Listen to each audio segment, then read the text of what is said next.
tout de suite Anthony Martineau qui revient dans un premier temps sur le week-end du Canadien. Anto, bonsoir, tu vas bien? Bonsoir, oui, ça va très bien. Hey, tu fais juste parler de l'horaire, puis je suis essoufflé.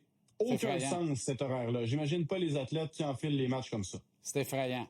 On commence avec Cole Caulfield, Anto. Je pense qu'il faut en parler. Qui dit constance cette saison dit Cole Caulfield, je dirais l'artisan principal. On peut ajouter son ami Nick Suzuki, des succès des Canadiens cette saison jusqu'ici. Avant de se lancer dans les chiffres, fin de semaine du Canadien qui, malgré qu'on a échappé 2 points hier, est somme toute satisfaisante. Je sais pas ce que tu en penses, Jean-Charles, mais je pense que globalement, cette équipe-là a présenté un meilleur visage sur le plan défensif.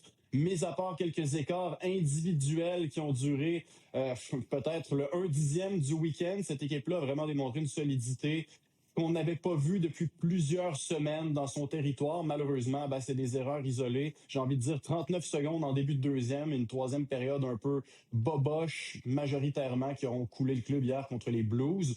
Mais Cole Caulfield, lui, n'a pas montré de signe de ralentissement.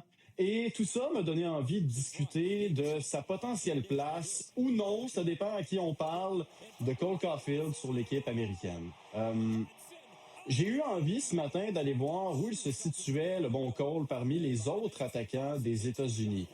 Et les chiffres sont assez révélateurs. En termes de buts, deuxième. En termes de buts à 5 contre 5, pas deuxième, pas troisième. Il est le meilleur marqueur à 5 contre 5 de tous les attaquants américains. Au niveau des points, il arrive 6e. Mais là, moi, ce qui m'intéresse, parce que on a tous entendu les commentaires de Bill Guérin par rapport à l'aspect physique, à l'aspect défensif et tout ça. Cole Caulfield, parmi les 50 meilleurs buteurs de la Ligue nationale de hockey, tenez-vous bien, est l'attaquant qui a le moins de revirements à sa fiche. Et on a peur, le Cole Caulfield est un petit joueur, c'est important la robustesse. Il y a 353 attaquants dans la Ligue nationale de hockey. Cole Caulfield a été moins frappé que 312 d'entre eux. Alors, à partir du moment où on sait que le gars est tout le contraire d'une nuisance défensive, que son physique n'est pas un aspect qu'on doit tant prendre en compte que ça, considérant les chiffres, et qu'en plus, il fait ce qu'il y a de plus difficile au hockey, marquer des buts, là, moi, je me dis, Bill, qu'est-ce que tu fais si tu prends pas Caulfield, honnêtement? Je vais te dire une affaire. Qu'est-ce que tu fais si tu prends pas Hudson puis tu lui préfères Quinn Hughes aussi, là? Sincèrement, là, tu t'appelles les États-Unis, donc tu es allergique aux joueurs d'un club qui s'appelle Canadien. C'est ça? C'est l'explication la plus saugrenue, non que je peux offrir, parce que c'est tellement niaiseux que ces deux gars-là ne soient pas établis comme des membres de cette équipe. Moi, je fasse ça. 100%. Puis, tu sais, Zach Werenski a aucune espèce de raison de me vendre Cole Caulfield. Et avant un match contre les Blue Jackets à Columbus, il y a peut-être 3 semaines, je lui avais demandé, j'ai dit, tu sais, il y en a qui prennent Cole, il y en a qui le prennent pas. Toi, t'en penses quoi? Puis il avait dit, tu sais, honnêtement, Cole Caulfield, je le place dans la même catégorie que les Jack Hughes, les Jack Eichel, les gars comme ça qui ont des habiletés qui peuvent déverrouiller les matchs serrés. Alors, honnêtement, là, avec les chiffres dont on vient de faire mention, Jean-Charles, pas sur offensif, on sait qu'il est bon, mais il parle quand même. Mais défensivement et physiquement, le gars n'est pas une nuisance. Tout le contraire d'une nuisance. J'ai très hâte de voir comment on justifierait son absence, moi. OK, parle-moi rapidement du deuxième trio du Canadien, parce que ça ne me tente pas que les tempes me battent au vent. Là, ils m'ont battu au vent toute la veillée hier à regarder un spectacle digne des mauvais clubs de la Ligue américaine. Là, je ne vais pas repartir en route ce soir, là. Mais ça marche. Fait que le coach a raison, comme papa.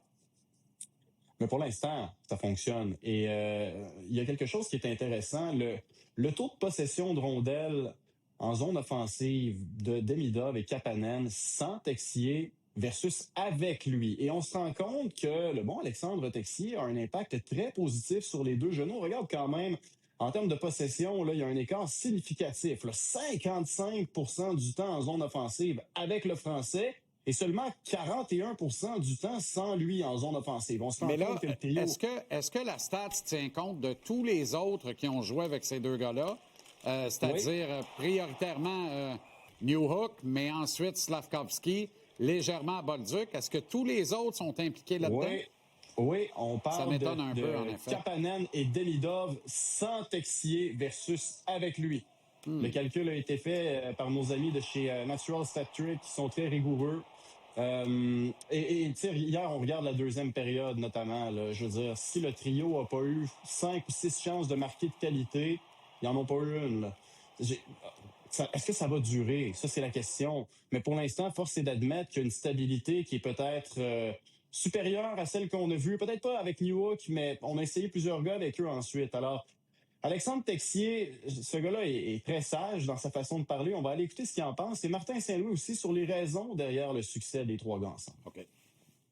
On a du plaisir, mais ça revient à l'équipe à la fin. Quand on finit pas avec une victoire, c'est pas un super bon feeling, mais sinon à part ça avec Capi et Demis, ça se passe bien. Ça part beaucoup avec Capi et Demi, les deux.